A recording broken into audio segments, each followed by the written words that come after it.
Okay then, boys. So the game just finished. That's our last pre-season game. I mean, it was only our second pre-season game. Quick turnaround from the game 2 days ago. Uh, Look, it was a solid performance.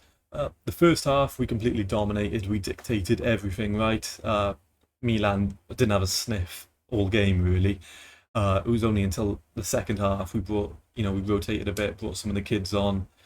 They did get a goal. Now, they did present a few challenges for us. I thought, look, going forward, we're playing liquid attacking football. I mean, the link up play, between Palmer, Neto, Pedro, that sort of triangle we're getting on the right side. Gittins I thought was good as well. His shooting obviously has to improve, and I'm sure it will improve. He's not the finished article, obviously, but the quick feet, the running at the players. This is who I thought when we signed Sancho. This is who we're getting, right?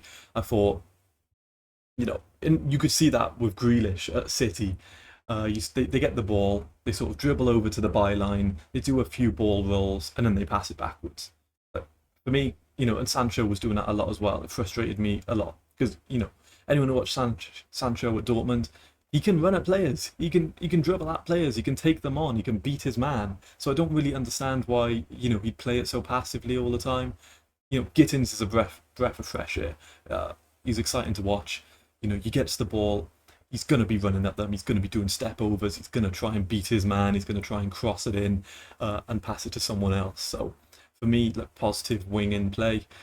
Uh, so that we dominated with the shots. I mean, we kind of took our eye off the game once there was a man down. Like, it's a pre-season game, we're playing against 10 men.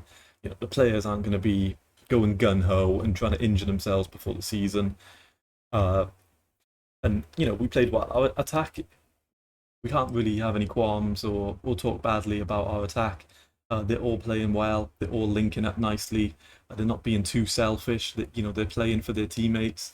But our defense is a little bit suspect. Looks like we've probably got a few issues going into the Palace game next week. So the Chalobah rolled his ankle. We don't know how bad that injury is.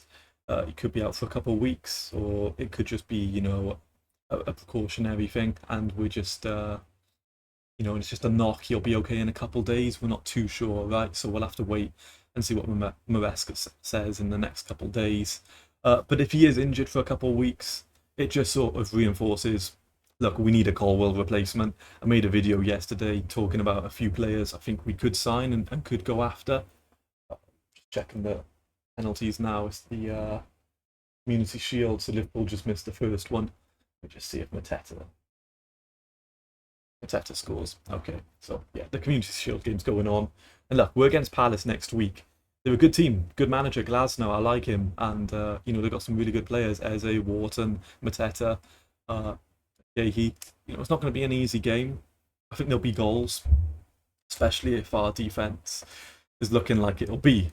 We can talk about predicted lineups in another video, but it's going to be James. It's going to be tossing.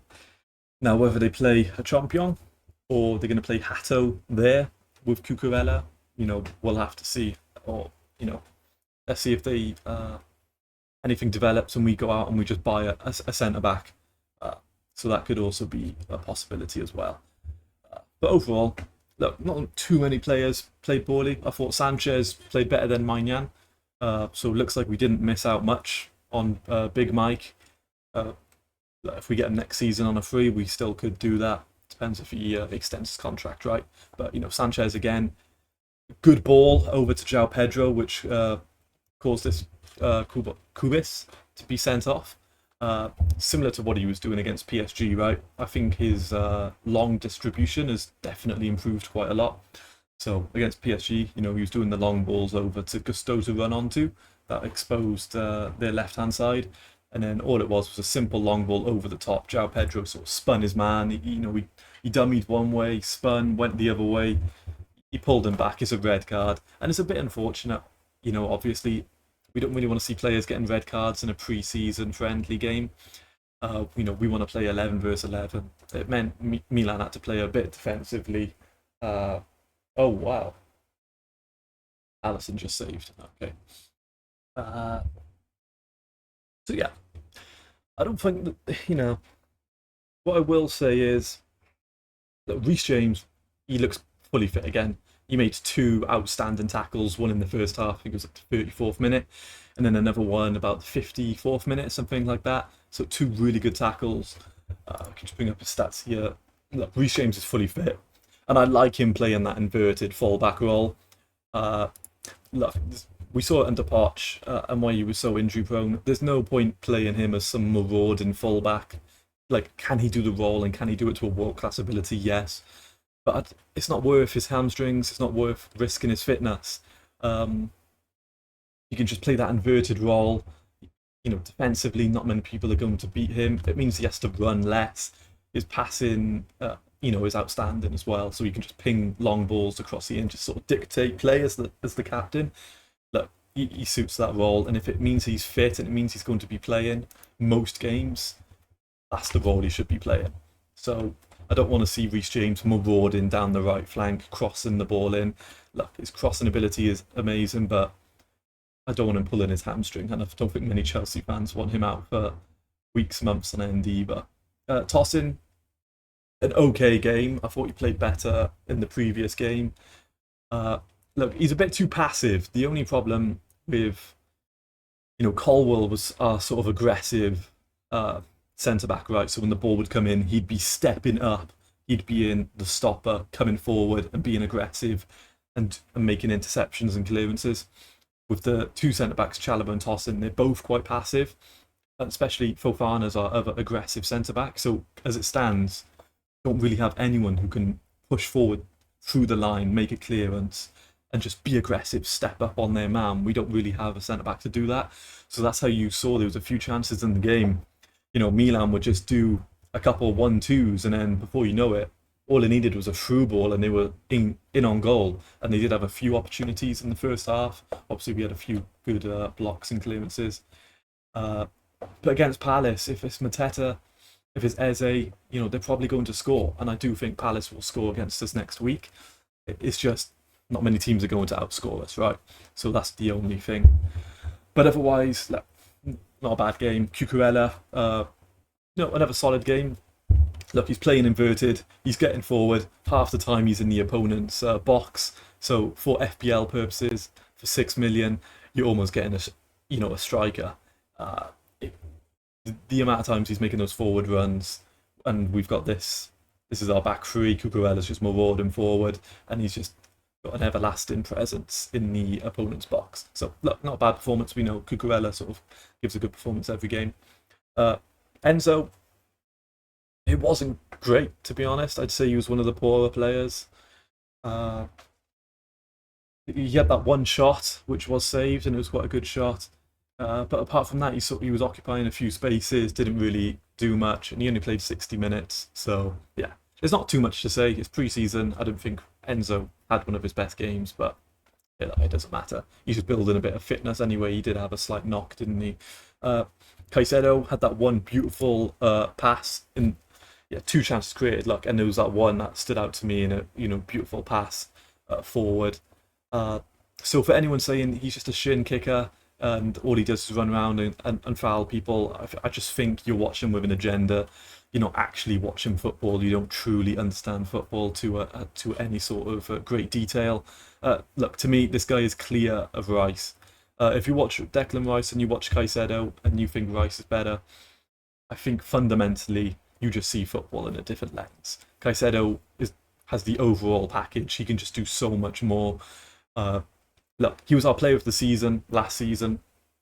I think, some people talk about Palmer and like that. I think Caicedo, every game he was bringing it. Every game he was good. There was very rarely a game last season I said Caicedo had a poor game. Look, for me, he was the player of the season. He's only going to get better. So, for me, better than Declan Rice. Let me know what you think anyway. Now, Neto. I thought Neto these last couple of months has been incredible, especially on that right wing. There were a few times he was playing on the left wing last season. He can't cut in onto his stronger foot. He can still play left wing to a good standard, but when he's on that right side, not many people are going to beat him for pace. His work rate's incredible as well. He's tracking back, he's working for the team, he's not just lingering and walking back. Uh, and look, once he beats his man, he's going to cut in. His crossing has improved tremendously. He was always a good crosser, but I thought there was sometimes he would just cross with his head down. He wasn't really looking up. Look, his vision's improved. He's becoming a more comfortable and more complete winger. Beautiful cross for João Pedro, who's composed as ever. He was a great header. Didn't panic or anything like that. There was a few times you'd see crosses like that for Kai Havertz, and what would he do? He would just completely whiff it, or would come off his shoulder, come off his face. So look, João Pedro, super composed and technically proficient as well. But that's what we saw with João Pedro. If João Pedro is going to be scoring headers like that, then Neto's going to be getting a lot of assists, because nearly every game Neto's going to deliver a good cross, and he's becoming a bit of a menace on that right hand side. He's getting hard to stop. Palmer, I mean, what else is there to really say about Palmer? He's box office. People are paying the big bucks to go and see the game. If you're thinking like pay-per-view in UFC or boxing terms, Palmer's the guy, right? Over every free kick, everyone's there. I'm not a big fan of people at the games on their phones, but you can see it, right? Every free kick, everyone's there like, what's Palmer going to do? And there was 2 free kicks. The one was quite similar to Messi's against Liverpool. Beautiful curve, and he was a bit unlucky, right? Just hit the woodwork. He's hit the woodwork twice now in 2 games. Look, he can do whatever he wants on the football pitch. If he's feeling himself, no one's stopping him. His level compared to the other players is just a step above. If he can consistently play like that every game, because last season he was a bit inconsistent, right? But so were Chelsea. So it's unfair to just put all the blame on Palmer. I think it's because the season prior he was doing everything right, but that was us under Poch. It's a different manager, different style, and our team under Poch. If Palmer wasn't scoring, no one was going to score. But at least now you can see the team's developing, right? Everyone's chipping in, and we'll get onto the bench as well. But we've got goals off the bench now. So Palmer doesn't have to do the heavy loading.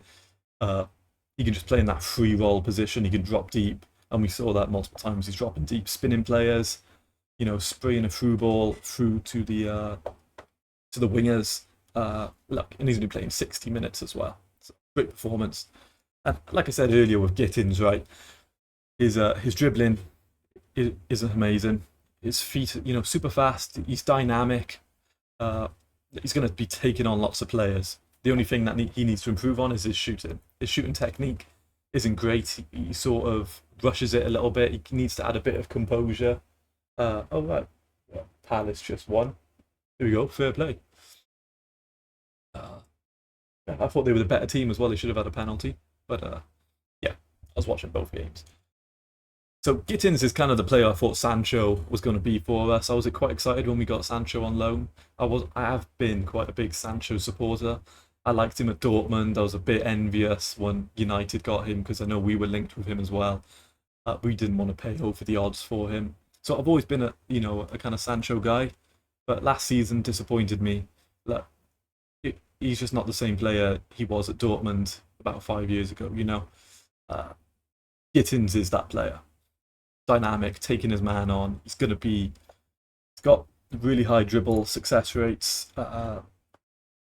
and he's going to be he's going to dribble at them. He's going to be the primary playmaker on that wing. We're not expecting lots of goals from him, but if he can add that to his repertoire, I think he's going to be a complete player, and he's going to want to improve on his shooting, because we've got the World Cup next year, and everyone's going to be trying to perform well, so they, international coaches pick them. But I'm excited to see Gittins develop. I think super dynamic, just needs to work on his shooting, that's all I'll say. But look, it's a pre-season game, there's no point going on about it too much. And then João Pedro, I mean, what is there more to say, really? Every game he's played, he's been good. He hasn't had a bad game. You wouldn't even say he's had a below-average game. He came in, he was just chilling on a beach when we signed him. And we're like, oh yeah, can you turn up and can you come to the Club World Cup for us? He picked up that phone, joined us, scored in the final. I think we've got a special player here. You could see it at Brighton, right? But it seems like he's almost taken the chance to join a big club, and it's just elevated his game. Uh, I think he can really become a special player, and he can play anywhere across these front four positions. But look, he's got everything. He's tall, good gravity, center of balance, technically proficient in all areas of the game: shooting, hold up play, teamwork, dribbling, passing, heading. Like, what is there he can't do? And the composure as well. We saw that he's not going to rush anything. Can shoot off both feet. Obviously, if he's not in the FPL team, what are you doing? Okay. Let's go quickly over the bench players as well. So, Joshua Champion, I think he's probably going to start against Palace. I'd be surprised if he doesn't. He got the nod before Hato, so it could be. Look, Sanchez, James, Tosin, a Champion, Cucurella. That could be our back four. Palace. I know there was a report came out that if we do sign a centre back, he might want to go out on loan. I think we need to keep him anyway. He's so versatile and he's a great player. So for me, we keep him. He's going to play. Our centre backs don't stay fit. And once Fofana comes back from injury, does anyone here really believe he's going to stay injury-free for the season? No. So for me, a Champion, he stays for the season. Andre Santos, great game as well. Came off the bench, got the assist for Delap's second goal. Look, he's a dynamic box-to-box player. I think people are gonna, if you don't really know about him so far, you just saw a few articles or you saw a few clips of him at Strasbourg. Get ready. That's all I'll say. He's going to develop into a great player. And if Fernandez has a bad game, Santos is there. He's there to take the place. Dynamic, box to box. He can do everything, right? So I have high hopes for him this season. I'm a big fan of Andre Santos. When we signed him, I liked the signing. So maybe I'm a bit biased in that regards. But it's impossible. You watched him at Strasbourg as well. Taking the leadership. Look, this is a great midfield profile. And Delap, he scored the penalty. It was a good penalty as well. Hard into the bottom corner, sort of like a Harry Kane-esque penalty. Just a little run up and boom, hits it low and hard. And I like this Delap signing. If he was, French or German, and we signed him for 30 mil with the sort of background he has, everyone would be saying, "Oh, what a great signing." But there's a few, I've seen it in the Chelsea fan base, they're almost saying, "Oh, if we could turn him around, we could maybe even sell him to Newcastle." Like, how disrespectful is that? What, possibly keep Jackson? Like, Delap is a huge upgrade over Jackson. I don't think you understand. All we are one João Pedro injury away from Delap, our striker. Then who's really coming on for Delap? We're gonna play Shim Waker from the academy. What, he's 17, 18, so I don't think so. Great shooting technique. He can shoot off both feet.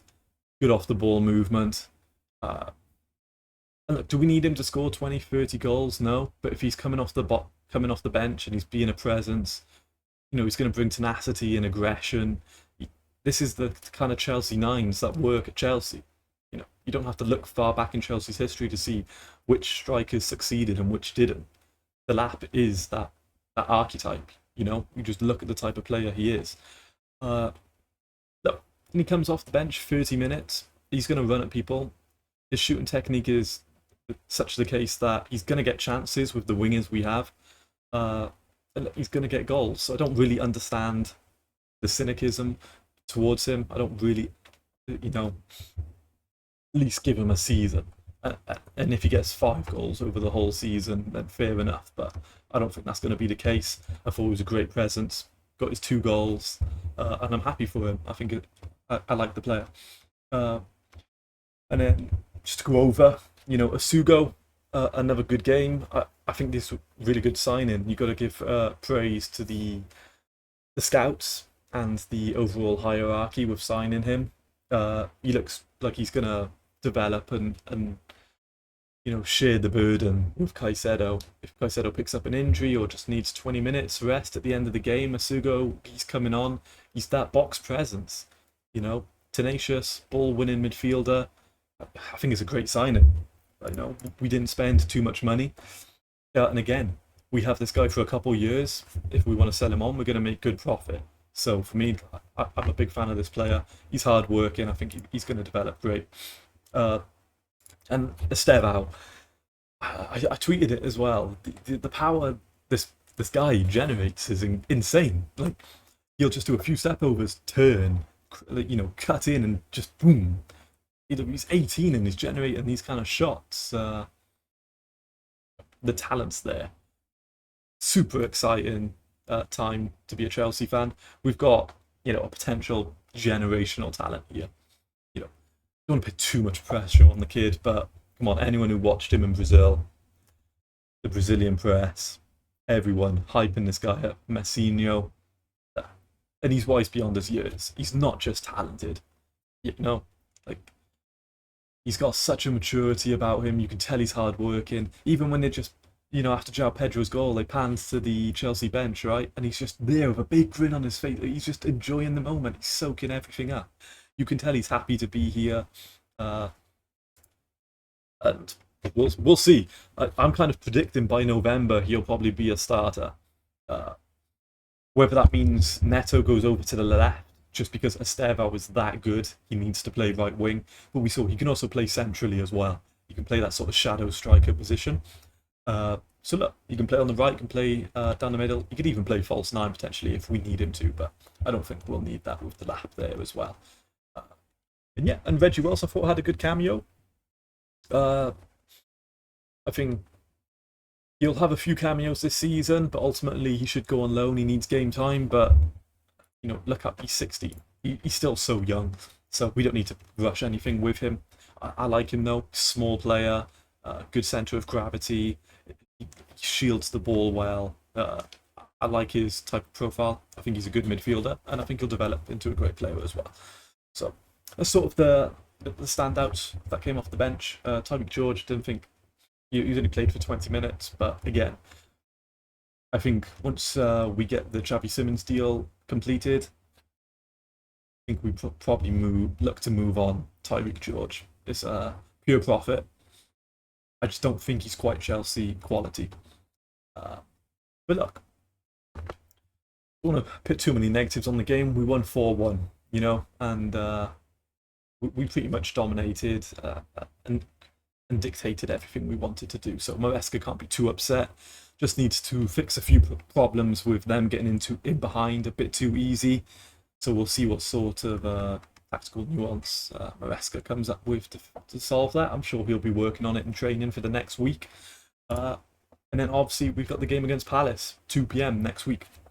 So next Sunday, the only problem is Badiashiel's out, Colwell's out, Fofana's out, and now Chalobah's out.